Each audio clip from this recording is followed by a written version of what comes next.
Halo semuanya, pernah dengar istilah array pas lagi ngoding tapi, apa ya itu? Tenang aja, hari ini kita bakal kupas tuntas konsep dasar yang penting banget ini. Gampangnya gini deh, anggap aja array ini kayak sebuah kotak ajaib yang bisa nyimpen banyak barang sekaligus. Jadi nggak ribet. Gimana, siap buat ngebuka kotak ajaib ini bareng-bareng? Yuk, kita mulai. Coba deh bayangin skenario ini. Kamu harus nyimpen nilai ujian buat 50 siswa.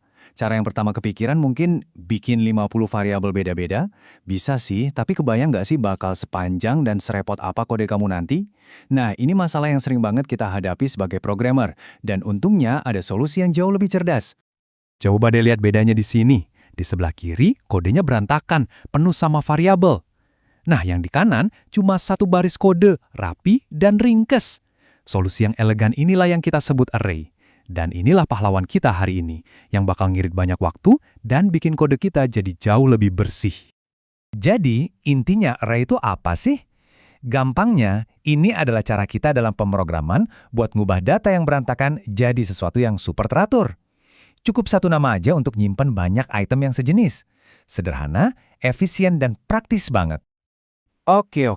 Sekarang kita udah tahu nih kenapa kita butuh array. Selanjutnya, pertanyaannya, gimana cara kerjanya? Ternyata aturannya simple banget. Cuma ada dua aturan utama yang perlu kita ingat. Yuk, kita bedah satu-satu. Kalau ngomongin teknisnya dikit, array itu adalah struktur data yang menyimpan kumpulan item secara berurutan, rapi gitu dalam satu baris. Paling gampang, bayangin aja kayak rak sepatu, di mana tiap sepatu punya slotnya sendiri-sendiri. Atau karton telur deh. Nah, setiap slot atau lubang ini nantinya bakal punya nomor urutnya masing-masing. Nah, ini dia dua aturan emasnya. Dan ini nggak bisa ditawar ya. Pertama, semua item di dalam satu array itu harus sejenis. Kalau isinya angka, ya udah harus angka semua, nggak bisa dicampur-campur sama tulisan. Kedua, setiap item diakses pakai nomor urut khusus yang kita sebut sebagai indeks. Dan ini nih, detail paling penting yang sering banget ngejebak para pemula. Indeks dalam array itu selalu dimulai dari angka 0, bukan 1. Aku ulangi ya, dari 0. Jadi item yang paling pertama itu ada di indeks 0, item kedua di indeks 1, dan seterusnya. Ini wajib banget ingat. Oke, teorinya cukup. Sekarang kita masuk ke bagian yang paling seru. Kita lihat langsung gimana wujud array ini di dalam kode. Dan kamu mungkin bakal kaget lihat betapa gampangnya. Kita ambil contoh di Python ya. Prosesnya cuma 3 langkah, gampang kok. Pertama, kita import modul array-nya. Anggap aja kayak ngambil perkakasnya dulu. Kedua, kita buat array-nya sambil nentuin tipe datanya, misalnya i untuk integer atau angka bulat. Terakhir, ya tinggal diisi aja deh dengan nilai-nilai yang kita mau. Selesai, gitu doang. Nah, kalau array-nya udah keisi, terus gimana cara kita ngambil satu item spesifik? Gampang banget. Cukup sebutkan nama array-nya, terus pakai kurung siku, dan masukin nomor indeksnya. Ingat kan?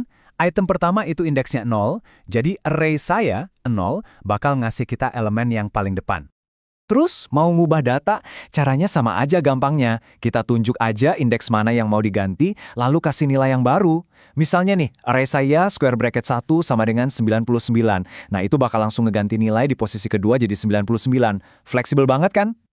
Oke, jadi kita udah tahu cara bikin dan cara pakainya. Tapi, kenapa sih array ini fundamental banget? Apa sih sebenarnya kekuatan super yang bikin dia jadi berguna banget? Nah, ini dia momen ahanya. Bayangin, kita mau nyimpan beberapa rasa es krim. Kalau nggak pakai array, kodenya jadi panjang dan berantakan. Tapi begitu pakai array, boom, semuanya jadi satu baris yang rapi dan elegan. Inilah kekuatan utama array, bikin data kita jadi terorganisir dan jauh lebih gampang buat diatur. Di dunia nyata, apalagi buat teman-teman yang main di analisis data, array ini, penting banget. Kenapa? Soalnya efisien banget.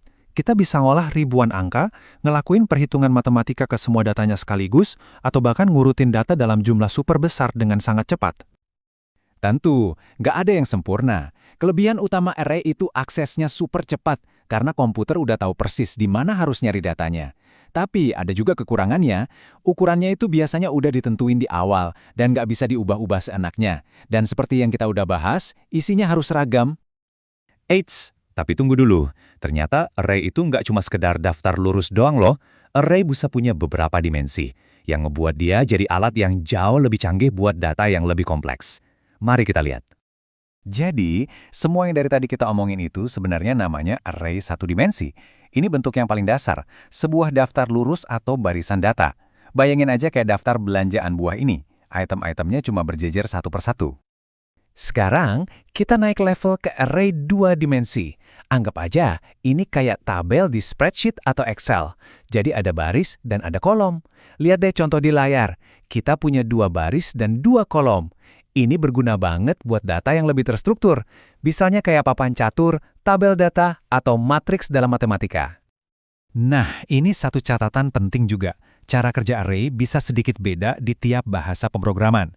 Di Python, ada yang namanya list, yang super fleksibel dan bahkan boleh nyampur tipe data. Tapi di bahasa lain kayak Java atau C++, aturannya ketat banget. Semua tipe data harus sama persis. Intinya sih, konsep dasarnya sama, cuma implementasinya aja yang beda-beda. Jadi, kesimpulannya apa? Array itu salah satu alat paling fundamental tapi paling kuat buat seorang programmer. Dia yang ngebawa keteraturan pada data yang berantakan, bikin kode kita jadi lebih efisien dan gampang diolah. Kalau kamu udah nguasain konsep ini, wah, itu udah langkah besar banget buat jadi jagoan coding.